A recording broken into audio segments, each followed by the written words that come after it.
Natasha, I'll hand this off to you as soon as we start getting some people Great. in the conference, okay? I'll just say go. Cool. And then Congressman, she'll hand it off to you once we get enough people on. Go ahead. Great. No, not you. Go ahead, Natasha. You're up. Good morning, and welcome to today's telephone town hall with Congressman Tierney. I'm Natasha with Congressman Tierney's office, and I'll be moderating the call. Today we'll be talking about jobs and the economy, education, and the Congressman's efforts to protect the area's seniors, families, and small businesses. To ask Congressman Tierney a question about any of these issues, press 0 now. We're happy you could join us this morning, and we'll begin the event in just a moment. We look forward to hearing from you today.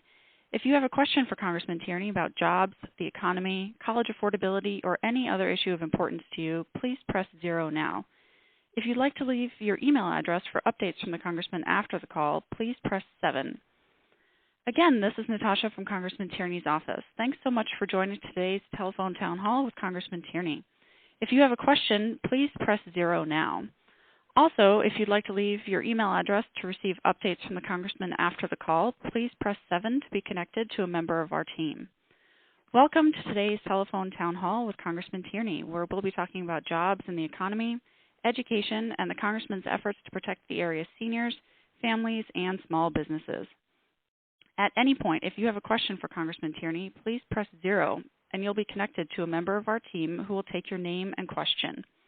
If you'd like to share your email address with us in order to receive updates in the future, please press 7.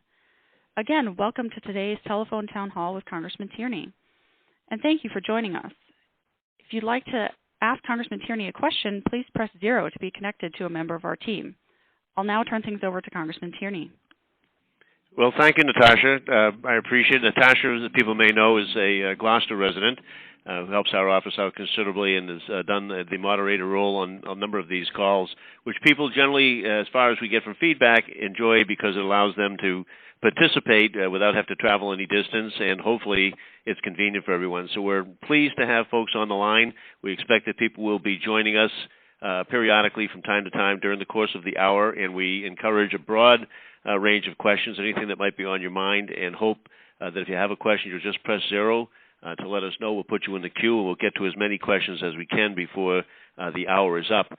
I know that people have had a lot of questions going on about health care in particular and Medicare. In fact, speaking recently out at the Saugus Council on Aging, I was trying to broaden out my conversation, but people wanted to keep bringing it back to health care, so I'm happy to talk about that.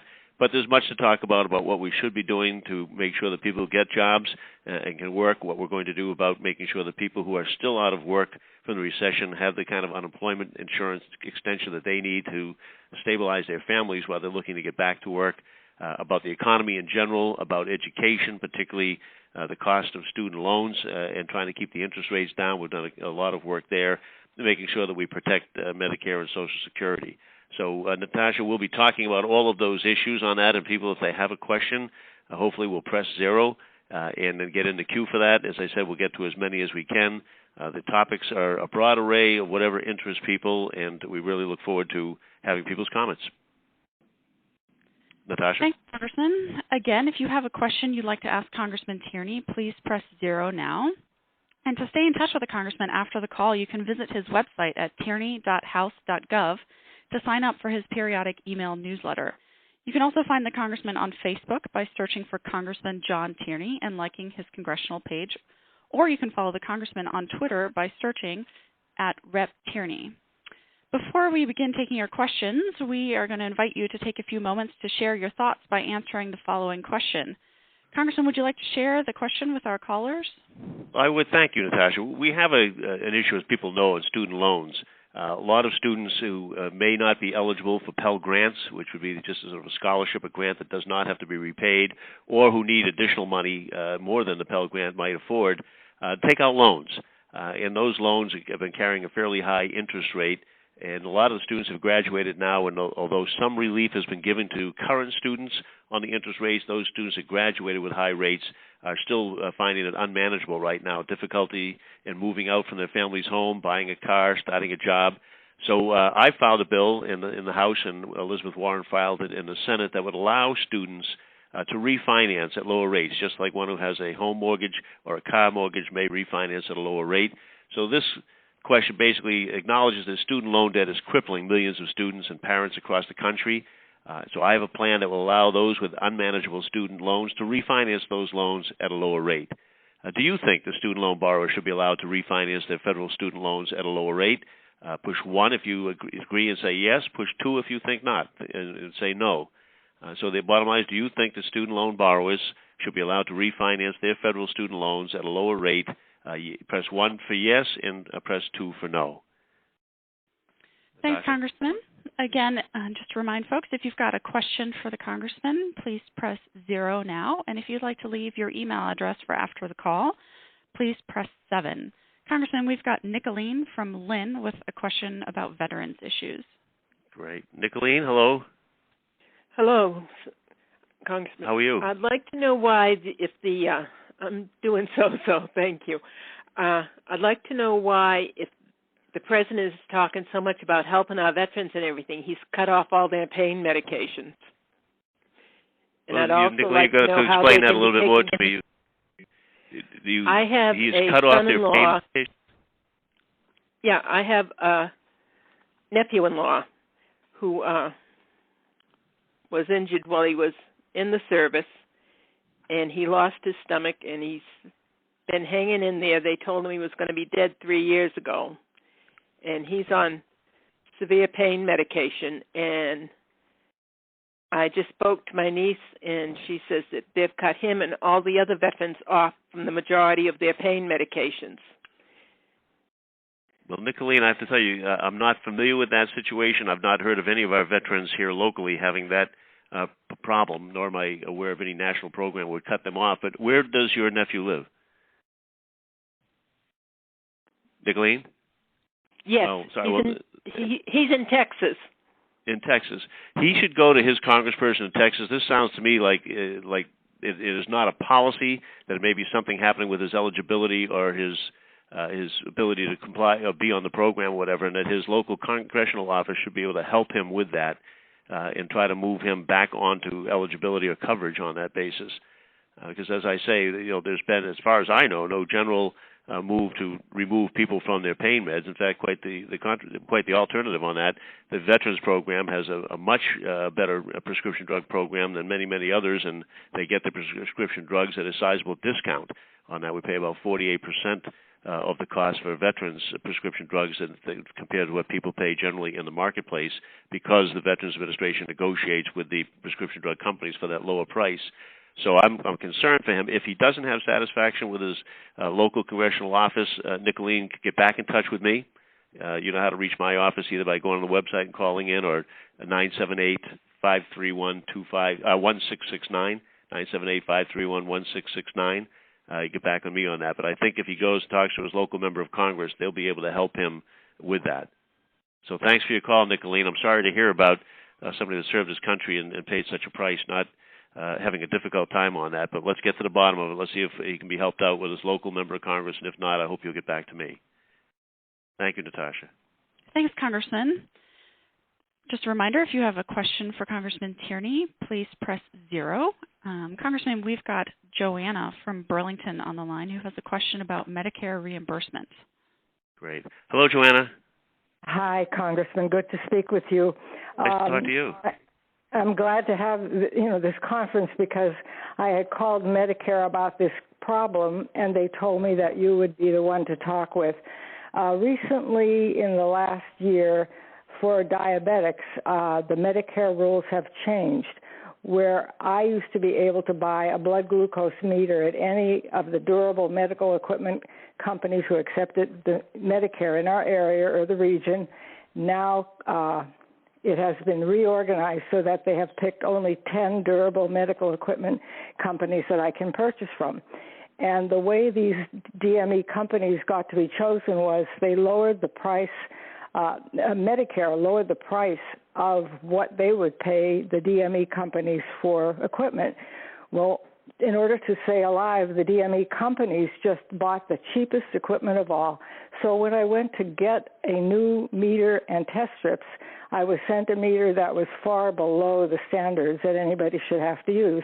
I attempted to use it, and my blood sugar readings came out 40 points lower. That can make a really big difference in a person like me who takes insulin and bases her food, her insulin, and everything on that reading. I complained to the company about the meter. They said they could do nothing about it because they got such poor reimbursement they had to choose a meter that they could purchase for a cheaper amount. I've heard this comment and seen this comment in many diabetes magazines where we are now being forced to use faulty equipment, and the end result of this will only be more amputations, more blindness, more kidney failure. So, Hello? You can't hear me? Hello? Oh, I lost you. I can hear you again now. I just lost you for a second. Okay, can you tell me how far I got in your Well, hearing? you said you were talking about the loss that this would mean to people and how it would affect them, which I totally understand on that. That's right, and it is a penny-wise, dollar-foolish measure, and I don't know. I only found one company who would be willing to give me the equipment I need to get an accurate result, but I have a feeling I'm on shaky ground. I have a feeling that soon they're going to say they're not getting proper reimbursement from Medicare, so they cannot afford to handle the equipment. Now, I can't afford to go out and buy the test strips for a meter that I need. Their test strips are about 75 cents a strip, and I use 10 a day.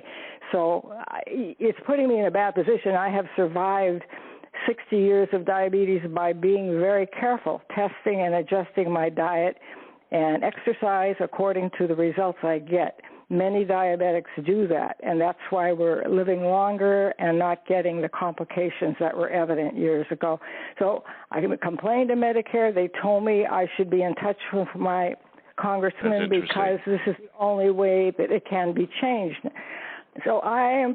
Let me just help you, Joanne. I don't mean to cut you short, but I want to make sure we get to other folks too. But I hear what you're saying, and I can tell you that it looks like there's more than one group to be blamed here. One is Medicare. Obviously, they have the responsibility of trying to give good value for taxpayers' money, so they try to negotiate what they think is a fair price with these different providers.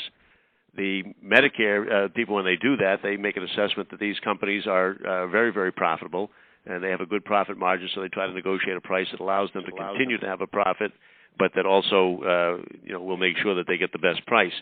The companies obviously like getting reimbursed at a higher rate, and I think two things may be going on. Some companies, depending on their size, may be really pressed, and maybe this is a problem for them. Other companies are pushing back by trying to just stonewall and say, like, well, if you're going to cut our money, we're going to tell people that we can't provide their thing. And so it's going back and forth on that.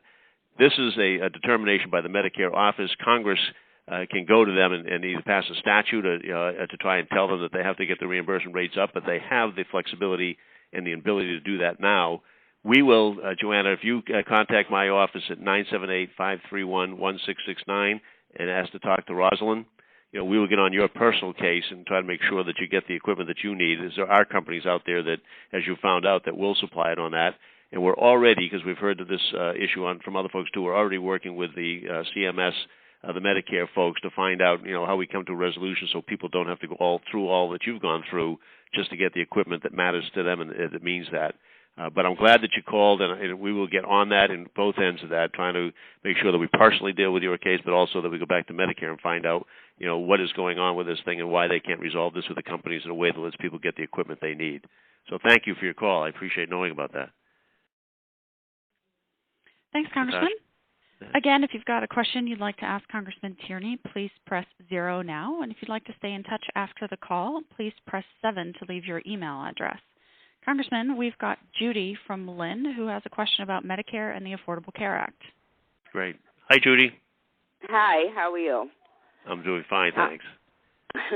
Listen, I want an answer to this. I've called your office and never got a response back on it, but it's an aggravating thing. It's this constant mail that comes every day, either it be about impeaching the president or got to do with you people, and they want responses and, of course, money back to, and you must know about all this junk mail. Well, we do, and I think that Judy, when you called our congressional office, they probably realized it was a campaign sort of issue. These these are groups that are campaigning basically for the next election, and they're sending out all sorts of claims. And you have the Koch brothers and their Americans for Prosperity that have been sending out mailings into the district. You have a group called the Young Guns, which are basically some of the Republicans have started a PAC, and they're sending that out, and the United States Chamber of Commerce, and all these groups that are already doing politics for the end of it, and they make some pretty outrageous claims. Almost all of them are absolutely false on that. But, we oftentimes can't be answering it back, a political claim from this office, so it gets particularly difficult for us on that. But let me test the ones I think you're doing. They claim something about $716 billion being cut out of Medicare, which is absolute and total nonsense on that. But it's a good political message for them because they know seniors vote, and they're trying to get seniors riled up. What they're referring to is that back in the early 90s, there were a group of people, Newt Gingrich being the champion on that wanted to allow private companies to be involved in Medicare, deliver services. Traditional Medicare, of course, cuts out the insurance company, the middleman, and that's why they were able to give so many services for the lower cost on that. When they allowed in the private insurers, they basically came in by saying that they would provide all the services that traditional Medicare does for a reimbursement of 98 cents on the dollar. Unfortunately, as time went on, that 98 cents became $1, $1.05, $1.10, and it was somewhere between $1.13 and $1.17 that those companies were getting reimbursed versus traditional Medicare. And the problem was, of course, 2/3 of the people on Medicare are in traditional programs. They were then subsidizing the other folks in those private companies and their profits. In the Medicare Act, we didn't take anything out of Medicare. In the Affordable Care Act, we actually fixed it in large part and extended this program by taking away those excess profits to the insurance companies. We basically said that we'll reimburse you the same that we reimburse traditional Medicare, $1 for a dollar's worth of services or whatever, but no more. And with those savings, with a better clampdown on waste, fraud, and abuse, by getting the prescription drug companies to participate with more discounts and the hospital associations and all of those, what we did was we extended the life of Medicare about 10 years. So people were concerned that Medicare was running down on that. We extended it by 10 years. We used the resources to make sure that every senior gets a free wellness exam every single year, so we'll know what their condition is and be able to help them before it gets to be a bad and more costly problem. We gave free preventative care testings, either cancer screenings or diabetes screenings or things of that nature, which also allowed a huge savings on that. And we closed the so-called donut hole of prescription drugs. You may or may not, Judy, have had the situation where you get your subsidization on your drugs for a while, and then you hit a point where you have to pay 100% of the cost of your prescription drugs for a few $1,000s before any subsidy kicks back in. It's been causing a lot of havoc with seniors, not just in my district, but all over the country on that. We're closing that. We've already closed it by half, and in a year or two we're going to close it totally. 3 years or so we're going to close it totally. So it keeps shrinking that, so seniors pay less and less, saving about $1,200 a year on average for seniors, and thousands of dollars over the time that they're on Medicare. So all of that was what we were able to do by not overpaying insurance companies. Of course, those insurance companies aren't happy, and of course others want to claim that it was, who are always supported them, want to claim that it was a reduction in Medicare, which it was not. And the thing is that even the people who claim that they don't like it put it in their budget as well. They take those savings from overpaying the insurance companies. Problem is that in their budget, Paul Ryan's budget and the Republican budget, they don't close the donut hole. They reopen it. They don't give the annual wellness exams. They don't give the preventative exams. They don't do a lot of things. They don't extend the life of the program, the things that we did with it. So it's politics, and I apologize if you didn't get back from our office because we're not really allowed to engage in politics from the congressional office, but I am allowed to give you an explanation of what's going on, and so I wanted to make sure that we did that we actually tell people. So I'm glad you asked the question. I'm sorry that you have the mail coming in. Most people are terribly irritated by it, especially when they know that it's not correct and when they know that I think the Washington Post gave it 4 or 5 Pinocchios or something like that. It was so outrageously wrong. But at least as long as people know and understand what's going on, I think that'll help them better realize and be informed and know that we're working to strengthen Medicare all the time. Natasha? Thanks, Congressman. Again, if you've got a question for Congressman Tierney, please press 0 now. And if you'd like to stay in touch after the call, please press 7. Congressman, we've got Archie from Newburyport who has a question about Social Security and Medicare. Thank you. Hello. Congressman. Hi, Archie Jandwin from the report. John, a retired AFSCME, Council 93 labor leader. Oh, great. Just asking you to stay strong. I know you've been at the forefront of fighting any cuts in Social Security and Medicare, but as a retiree, it's important. My wife is a diabetic, so we really need and depend upon those benefits as a retiree. And we appreciate your support and concern and hope you'll continue to fight in Washington against any proposed cuts from these so-called Minutemen or whatever you might want to call them. No, actually, we will. Look, this is a promise we made to people, right? I mean, it's hard enough to live on your Social Security, hard enough to get your health care through Medicare or whatever without saying that we're going to cut back on those. We have the capacity as a country to live up to our promises. The promises we make to veterans we live up to, retirees that have paid into Social Security and Medicare, we should live up to that too. And you'll have my support on that and fighting. And that's why we're so proud of the fact that the Affordable Care Act extended it for 10 years and cut the donut hole and provided more primary care physicians and gave, especially if your wife is a diabetic, then you understand that that's so important it is to get that screening all the time to identify people with that condition early on so that we can hopefully improve their condition before it gets too bad and also save all of that costly care in the long run. So, Archie, thank you for the call. I appreciate that.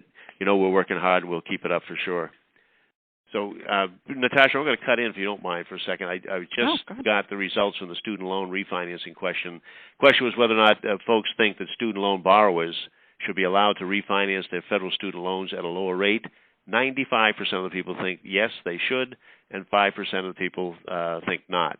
I think that's pretty resounding, but I think it's definitely one of the reasons that Elizabeth Warren in the Senate and I in the House filed that bill. What students can do if they get those interest rates, just refinance like you would if you refinance a car loan down to a reasonable rate, especially when these Wall Street banks can go to the Federal Reserve and get money at almost no cost at all. So these students will be able to do that. It will save them, according to a study that we had done by the Congressional Research Service, anywhere from $40 to $100 a month. It's thousands of dollars a year. And actually, on the aggregate, on the whole side, it puts about $16 to $21 billion back into the economy. These students obviously are going to spend the money on either renting or buying a home, getting a car, and getting clothes for work, whatever they have to do. So I'm glad that so many people know that the students need some help, and we're glad to have filed the bill. Thanks, Congressman. Again, if you've got a question you'd like to ask Congressman Tierney, please press 0 now. And if you'd like to stay in touch after the call, please press 7. Congressman, we've got Joseph from Saugus on the line who has a question about Social Security. Hi, Joseph. Hello. Good morning. Hello. Hello, Joseph. Hello. How are you? Hi. Can you hear me? Okay, thanks. Yeah, I'm getting. You're a little scrambled for me too. Can you hear me? I can hear you. You're a little bit shaky, but I can hear you. Good. Okay. So I won't keep screaming then. I'll lower my voice. Thank you. Thanks for returning the call. And my question is Social Security looking to be cut? Well, thanks for the question. There are some who look to cut Social Security. I'm certainly not one of them, and I think right now that we're in the majority. Those of us that think that Social Security should not be cut are far and away the majority, and we've sort of beat back one initiative that was to change the cost of living in a way that would have reduced benefits little by little over the long haul on the people that probably could afford it the least, those that are getting the least out of Social Security. So we've sort of put that back for the time being. We beat President George Bush in 2005 when he wanted to privatize Social Security. We made sure that didn't happen, and I think we're all glad because we realize if that had been the case, if it had been privatized and we hit the recession that we hit in 2008, 2009, it would have been devastating. So right now, we're focusing on trying to make sure that we keep Social Security strong.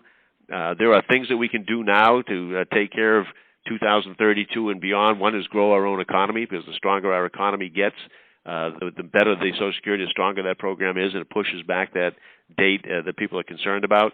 But we could also look over the time here to find some other ways to move it without cutting benefits or making people pay more on that, and that is by people that now earn more than $112,000, for their dollars over $112,000, they could contribute as well on that basis, so that everybody's paying the same percentage of their wages. But cutting benefits and extending the age for retirement are, in my view, not necessary, and right now that seems to be the prevalent view on that, although there are a number of people that think otherwise. Paul Ryan, for one, who's a Republican budget chair who put forth his budget, there are people that speculate in his budget numbers there's some reduction on that, and that's why it's so strongly opposed. But we're about strengthening Social Security, strengthening Medicare, and that's where we should be. So thanks for the question, Joseph. Thanks, Congressman. Again, if you have a question you'd like to ask Congressman Tierney, please press 0 now. And if you'd like to stay in touch with the Congressman after the call, please press 7 to leave your email address. Congressman, we have Ann on the line from Newburyport who has a question about campaign finance reform. Great. Hello, Ann. Hello, Congressman Tierney. I thank you for this opportunity and the work that you do that informs us very informed in the positions you take, I think, with a great political skill. I am wondering what you think we as citizens and you and your fellow people, Congress people, should do to combat the influence or begin to strategize how to override the corruptive influence of the 2 Supreme Court decisions, the Citizens United and, as I understand it, McCutcheon decisions. Well, thank you. No, thanks. I mean, you hit, I think, it right on the head. This is a crux of what's happening in our democracy and a real danger to us on that. I think, first of all, the easier, the low-hanging fruit would be transparency, that everybody ought to know if there's somebody contributing money, you ought to know who that is and how much they're contributing, which is not the case right now under some of the decisions of the court. People are allowed to give enormous amounts of money to these super PACs and either not tell people until after the election is over, sometimes not disclose at all. And that's wrong because, as we've seen in California, when people knew who was behind the money, even though that money was far outpaced the other side of an argument, people were able to say that they didn't want to support something because they knew that it was a bias and that the companies were involved and self-interested and they were able to defeat it. So transparency is hopefully something we can come around. I would love to see a constitutional amendment that makes clear 2 things. One is that corporations are not people. I think that was a huge error on the part of the court, almost insultingly so. And the second is that we should be able to say that we think that money can have a corrupting influence on the process and that it should be constitutional for there to be laws limiting the amount of money that can be spent and the amount of money that can be contributed on certain occasions as long as it's fairly applied. And the other thing is we can have a campaign finance law that does talk about contributions and limiting the number of contributions that can be given to individual candidates. On that basis, I filed it, the first bill I ever filed when I went down there, and we did that every year afterwards. The problem was a lot of the money that we were using on that case was from having TV and radio stations give free time to candidates since it was a public airwave. Now with cable and internet and all these other sources out there, we had to change our tactic. In the current bill we have, John Sarbanes is the member out of Congress who heads that up. We have it where if you give up to $150, you'll get matched 6 times on that from public resources so that you can compete against people who are given enormous amounts of sum of money and be able to make that commitment that you won't take money from those other entities. You'll just take individuals' monies at smaller amounts, and then people will get a tax break on some of the contribution that they make if they make those smaller contributions. And hopefully we get more people involved at the grassroots and we limit the amount of people that commit enormous sums and try to take over the system. So we got to hit it on all 3 levels on that and more. We're looking for ideas all the time and pushing out. Of course, the constitutional amendment part is going to be lengthy. We've got about 5 bills filed that we're co-sponsoring and moving in that direction, and we see the seriousness of it, and just as you do. Thank you. And Natasha, I'm going to just break in again. We had a second question that I wanted to ask folks. This one was about unemployment insurance. It's been about 100 days since emergency unemployment insurance expired for people that have been unemployed for long periods of time. About 2.8 million people have since lost their benefits, had them cut off. So earlier this year, I filed a bill that would extend those benefits to keep people afloat, let them support their family while they're trying to get a job and trying to get back in. There's still 4 or 5 people looking for every job out there. So the question I have is, do you think that Congress should vote to restore unemployment insurance for long-term unemployed workers that are trying to find work? If you do, press 1. If you don't, press 2. 1 is yes, 2 is no. Do you think that Congress should vote to restore unemployment insurance for long-term unemployed workers who are trying to find work? Press 1 if yes, and press 2 if no. Thanks, Natasha. Thanks, Congressman. Before we go to our next caller, I just want to remind everyone, if you have a question for Congressman Tierney, please press 0 now. And if you'd like to stay in touch with the Congressman after the call, please press 7 to leave your email address. Congressman, we've got Jerry on the line from Gloucester who has a question about unemployment insurance for fishermen. Oh, great. Terry? Yes, Congressman. How are you today? I'm doing well. How are you? Oh, well, I'm a fisherman out of Gloucester, and it seems like the House just simply forgot about this extension for the unemployment. And you know how the fishing industry is right now, so I was wondering if you had any insight into this problem. Well, I have this insight is that we are trying desperately, as I just said to recently on a talk, we've been trying desperately to get the unemployment insurance extended. That's why I asked the question here. I hope people agree. If there are 4 or 5 people for every job, then obviously people aren't gold bricks. It's not that they're sitting out saying, if I had unemployment insurance, I'd still hang around. I wouldn't go back to work.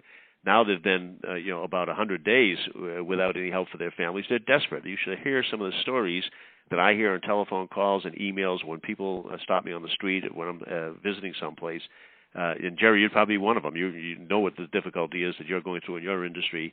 So I filed that bill, and the bill I filed would say, look, let's extend the unemployment insurance and get people back to work. There's a number of things we can do to get people back to work, but we have a stubborn Republican majority right now with John Boehner and folks who don't want government to do anything, and they're unwilling to push those through. So even though we had the technical aspect, we call a discharge petition, which is a petition, if we can get 218 signatures on it, we can make the issue come to the floor, force the issue.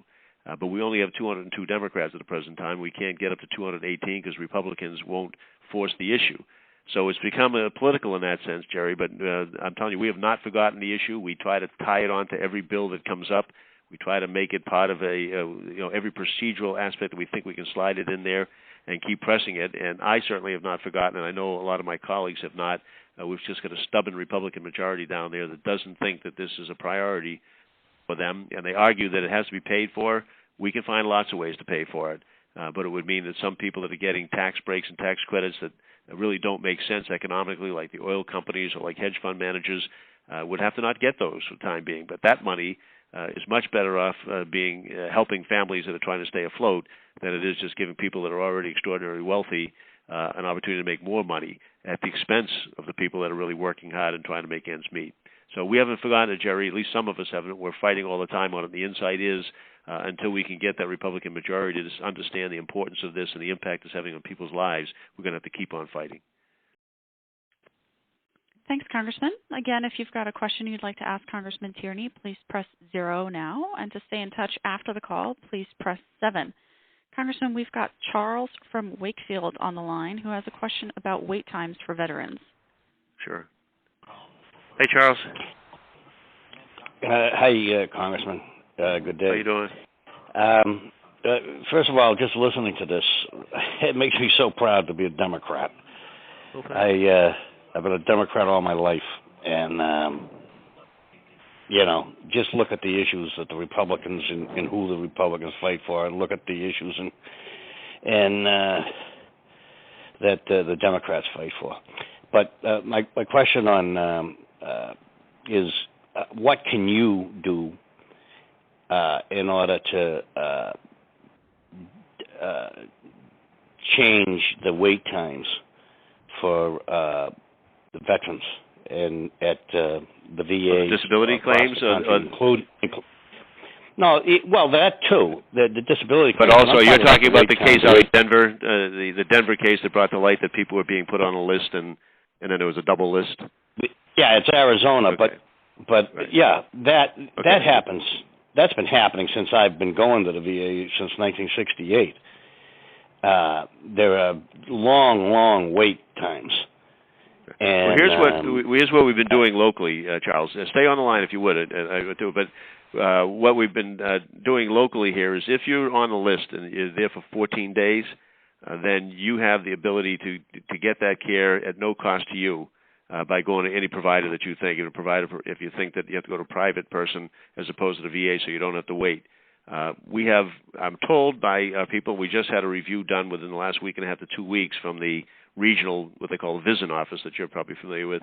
They came in and did a review of our hospitals and clinics here that, with the exception of dermatology and some of the mental health issues, which we're getting a lot of push on because people coming back from Afghanistan and Iraq, and now some of our Vietnam veterans starting to have post-traumatic stress syndrome symptoms as well.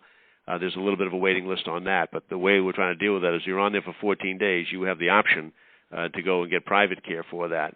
And that about 70+% of people opt not to do that.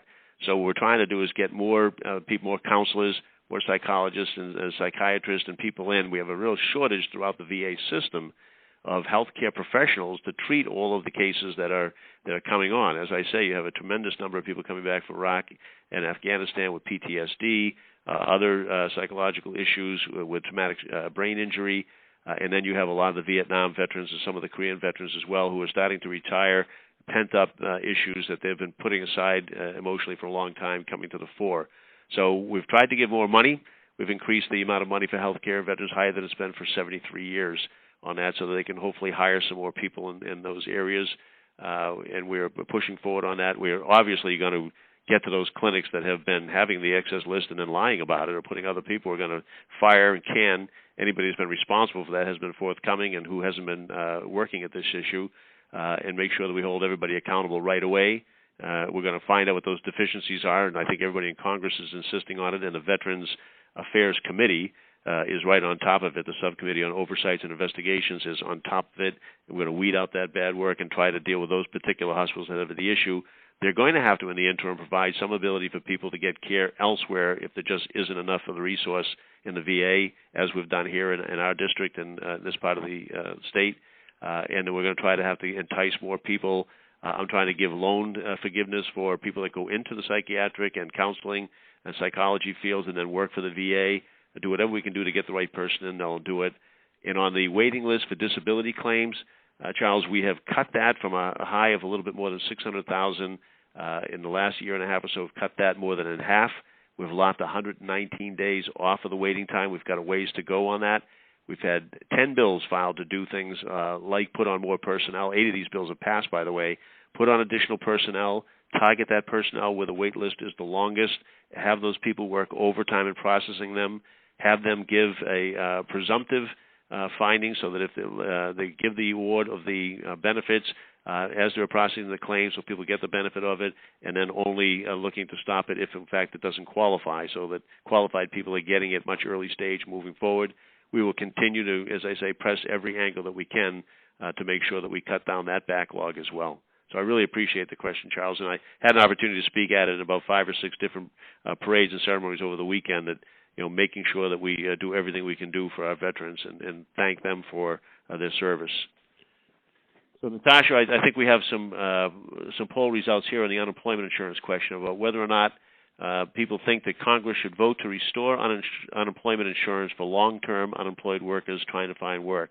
81% of the people think that yes, we should, and 19% of the people think no, we should not. So that's a pretty good number, trying to make sure that people who are out of work for long periods of time and are trying to find work and get back to work are able to sustain their families.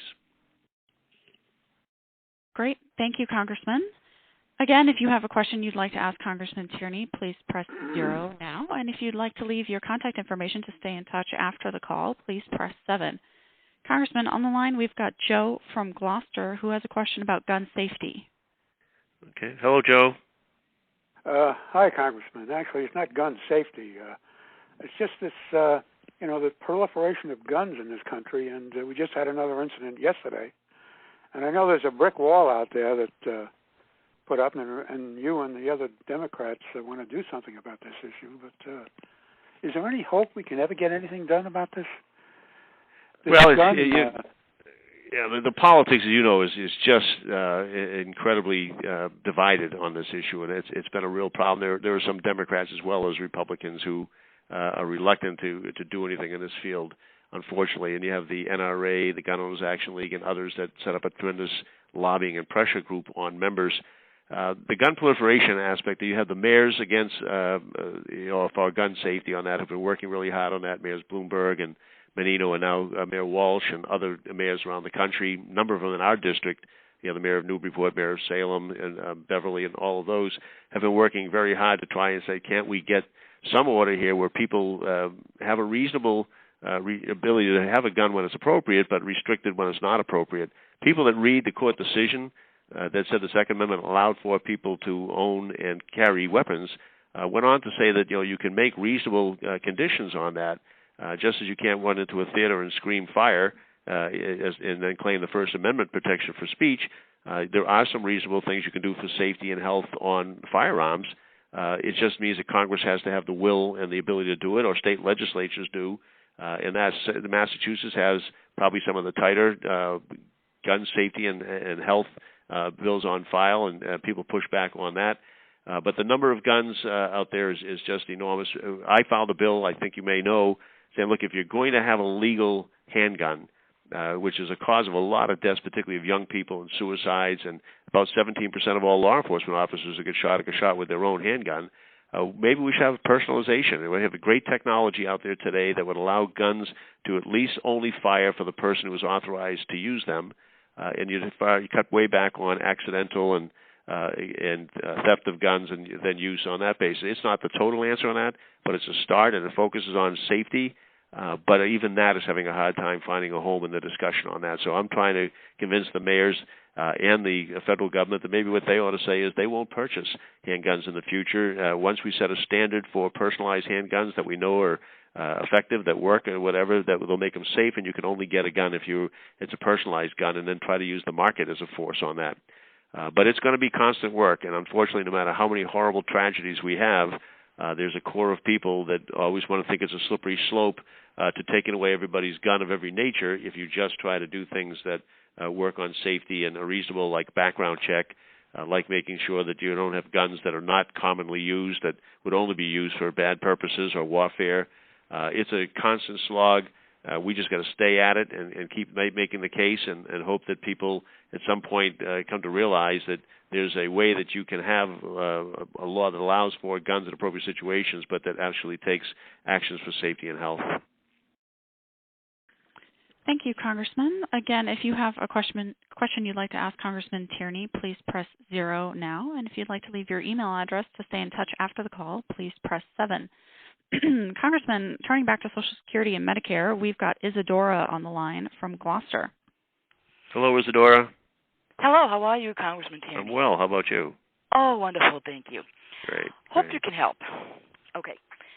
I've been on disability off and on since 1990, and my husband has just recently retired. Okay. The question is regarding Medicare and Social Security we need help. And like, for instance, the extra help for prescription or for food stamps, we don't qualify because we're married and we make X amount of money. And unfortunately, to qualify for certain programs that we so desperately need, there's a federal poverty, guideline being used. What is there anything being done to raise that? Because it seems that, in all honesty, if we got divorced, both my husband and I would be getting all the services that we need individually.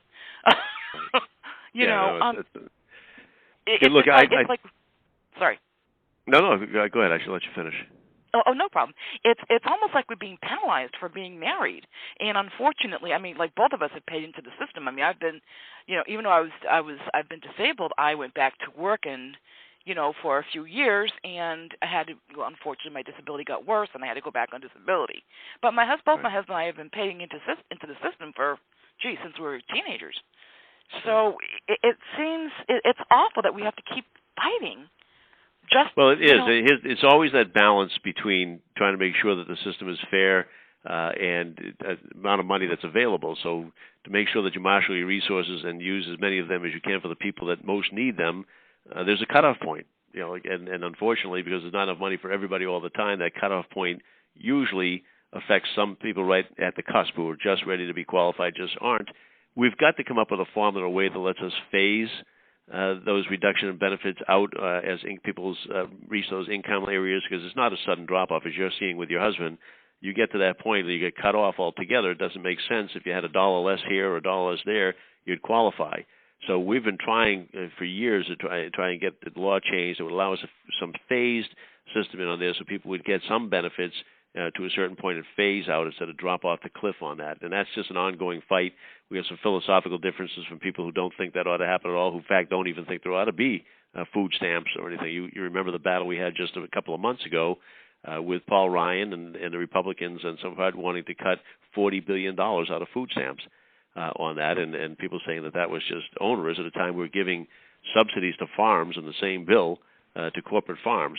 So we're helping corporate farms out at the expense of people who are just trying to feed themselves and sustain their families.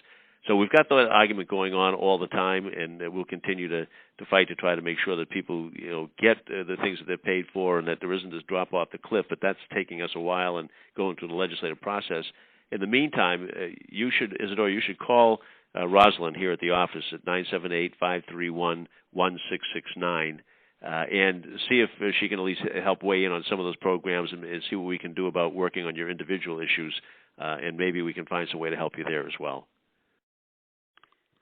Thanks, Congressman. Again, if you have a question you'd like to ask Congressman Tierney, please press 0. And if you'd like to leave your email address to stay in touch with the Congressman after the call, please press 7. Congressman, we're going to go to Bonnie from Newburyport, who has a question about fracking. Okay. Hello, Bonnie. Hi, Congressman Tierney. I read up a lot about the environment, and I'm just finding it very disturbing, some of the things I'm finding about fracking.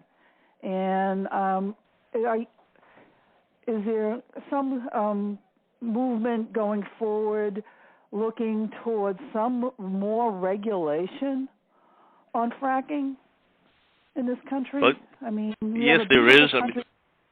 Yeah.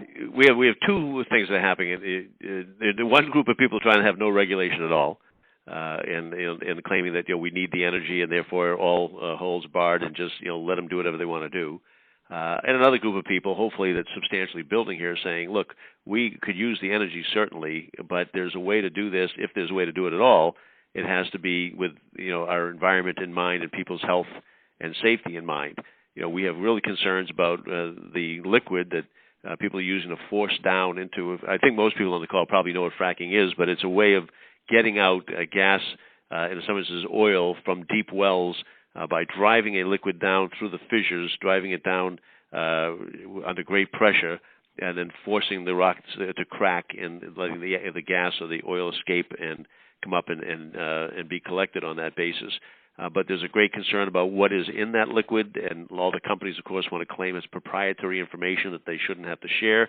There are many of us, I co-sponsor a bill, in fact, that would require them to state out exactly every single element that's in that, every chemical, every aspect of it, so we could make a judgment. Our regulators at the state level and at the federal level could make a judgment whether or not it's even safe to use that formula.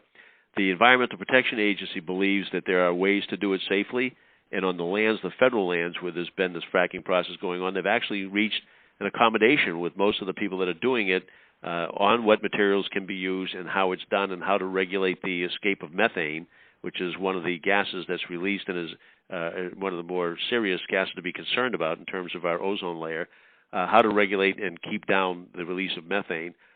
States regulate it as well, and a great deal of the mines that are doing this with the fracking are on state lands, and some states have shut it down altogether.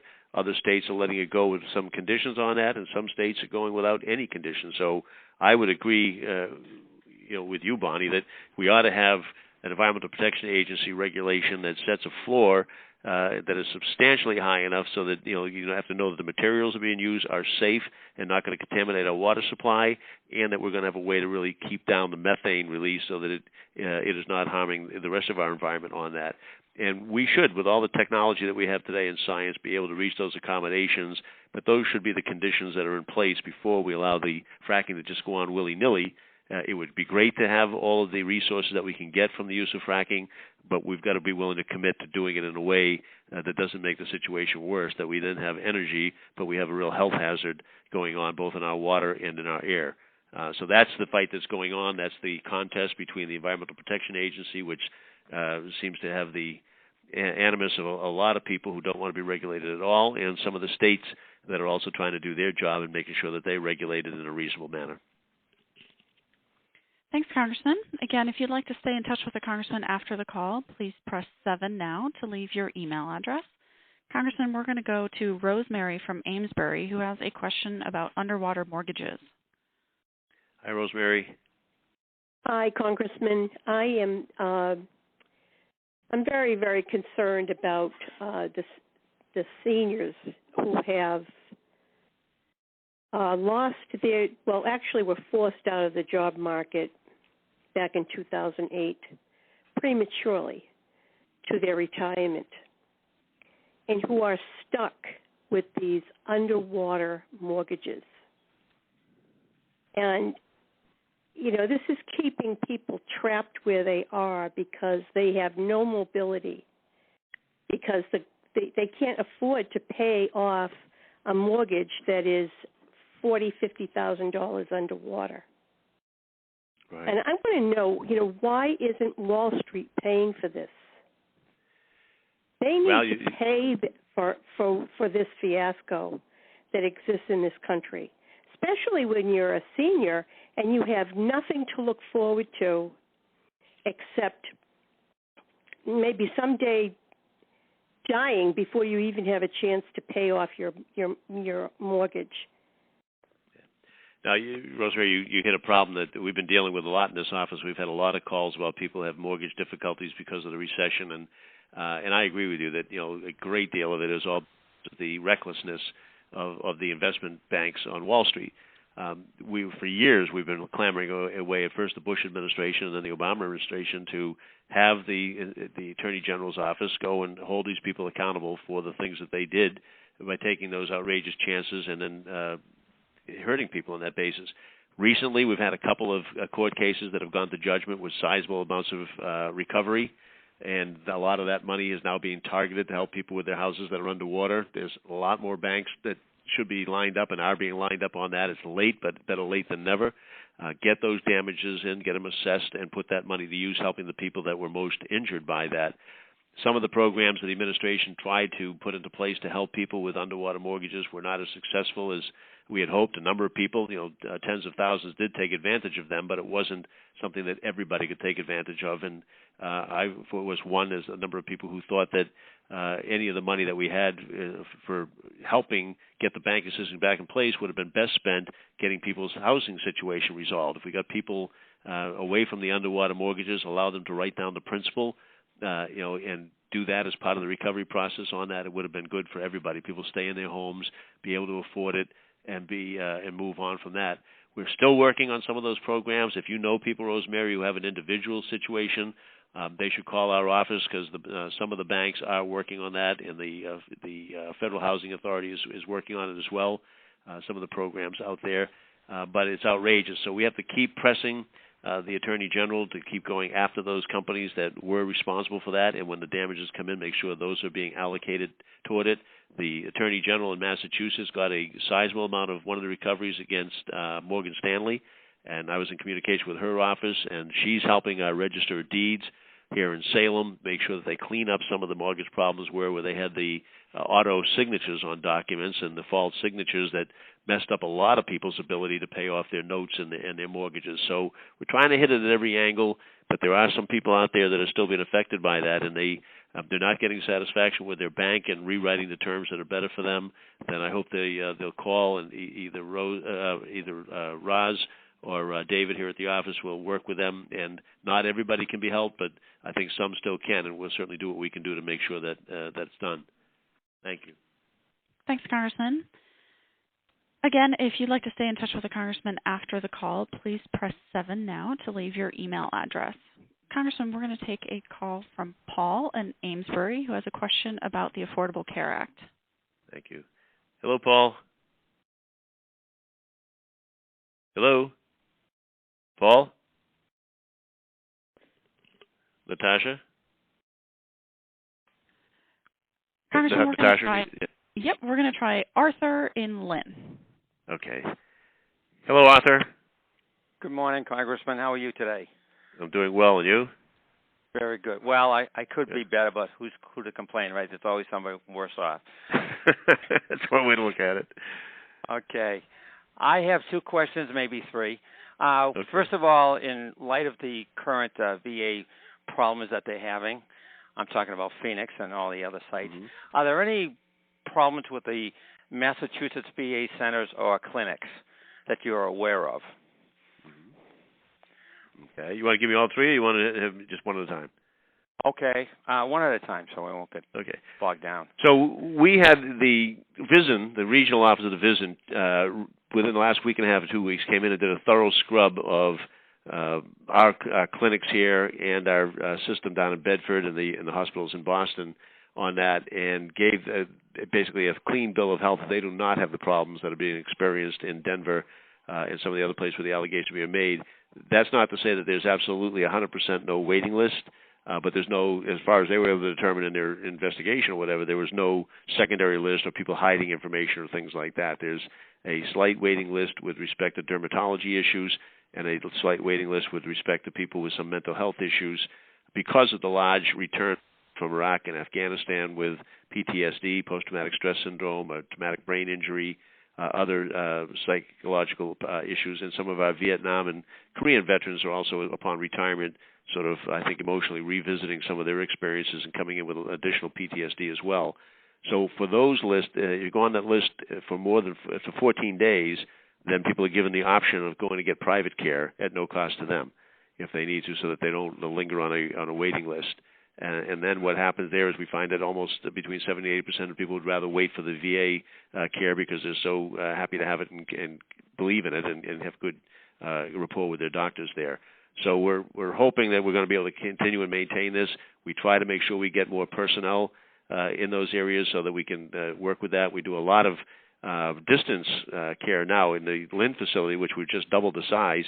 Now has telemedicine there as well, so a lot of people can get work done on that over the phones. They don't have to travel all the way to Boston or Bedford. And Gloucester, we're in the process of expanding that. Part of that expansion will be a women's clinic, and part of the expansion as well is generally enlarging all of the treatment areas will be a telemedicine thing as well. To say kudos to the Lynn Clinic. I go there, and they've been very good to me over the years. Great. And I thank you for the comment on that. I'm glad to hear that there are no problems on the local area anyway. Second question had to do with what are your views on the repeal, maybe it's not the best time for this, for the repeal of the WEP and GPO? Well, it's always a good time for it, in my view, and probably yours too if you're subject to it. This, for folks that are listening in, is the fact that if you were working in some states like Massachusetts and have been a public employee, that you may get, upon your retirement, an offset of some of your Social Security, which has made it difficult for a lot of folks who believe that they've really earned their way in both programs. We have a lot of people who say that they support that. Sometimes when we file the bill, we get as many as 380 out of 435 co-sponsors to the bill, but finding the resources that we needed to fund a correction of that is what really trips people up. So we've been working on it. It's bipartisan support with the notion and on that or whatever, but it's been a real difficult getting people to find the resources to do it, and everybody keeps looking to try.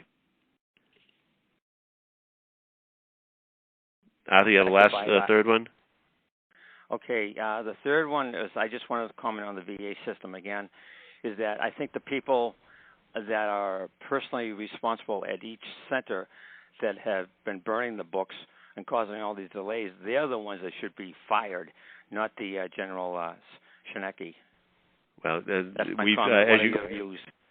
Well, Arthur, as you know, we passed and I voted for a bill last week that gave the secretary the ability to fire, discharge anybody that's found to be responsible for the problems that they're having out there on that, making the alternate list, lying to people, covering up on that type of thing. Where normally the process would be pretty extenuated and take delay, we've given them the authority to just fire people on that because we have to get that system cleaned up and people working on it. I think if it comes to light that General Shinseki should have known or did know these problems and failed to do anything about it, his job is going to be at risk as well. But we can find that out in very short order and determine it, and we'll see what's going on there. But if there's responsibility there, then I think that we'll have to assess that. But right now, I think we can determine what people at those particular facilities were doing the things that they should not have been doing and covering up, and we've given the Secretary the authority to just terminate them. Natasha? Thanks, Congressman. We're going to take a question from Joan in Salisbury, also about veterans issues. Great. I think this may be our last question. So, Joan, you're the one that's going to get to have the final say.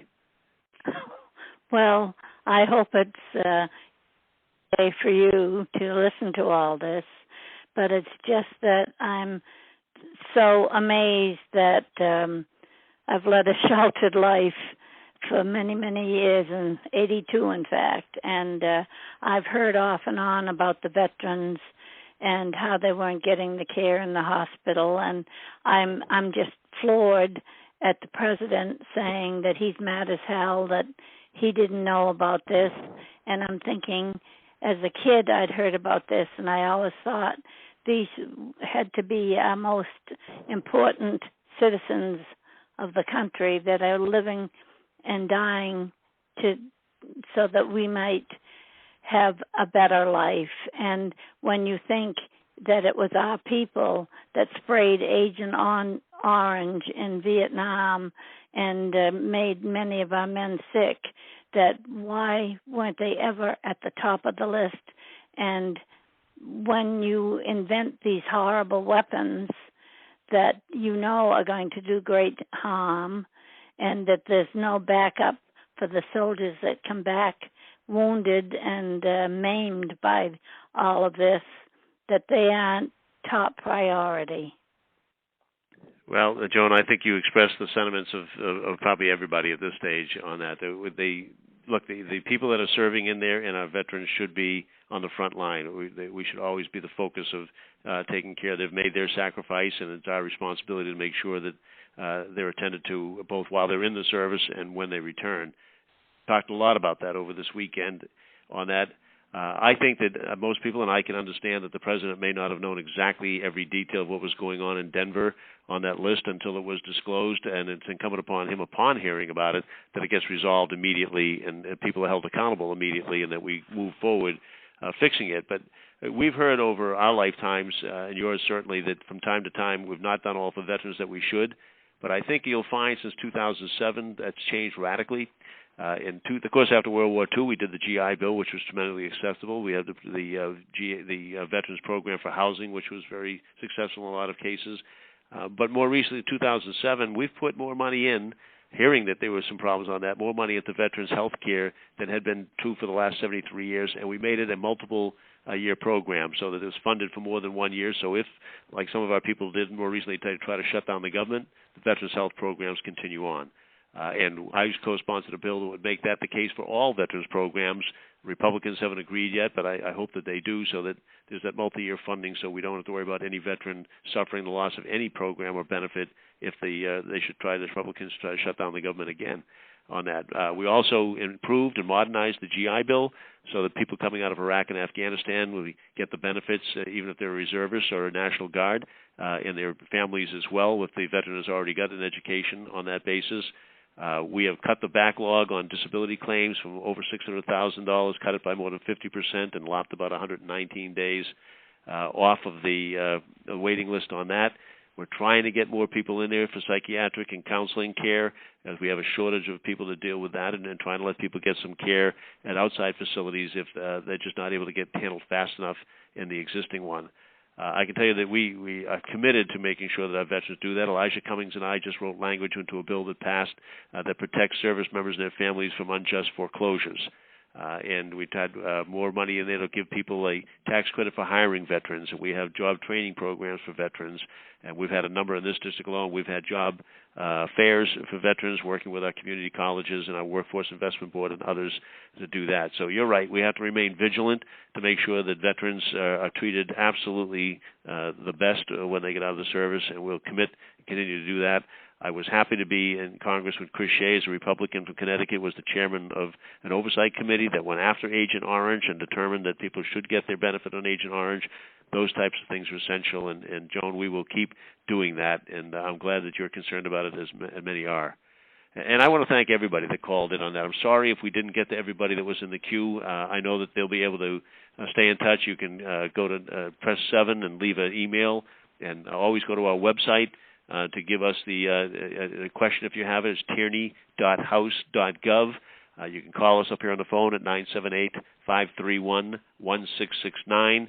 We're always happy to hear from you, whether it's an individual issue that we might be able to help you out with, or whether you have a question that you just want answered. And I look forward to seeing everybody in the community very, very soon as we're out and about on that way. Thank you for participating, and best to everybody. Thank you, Natasha, for your great help on this.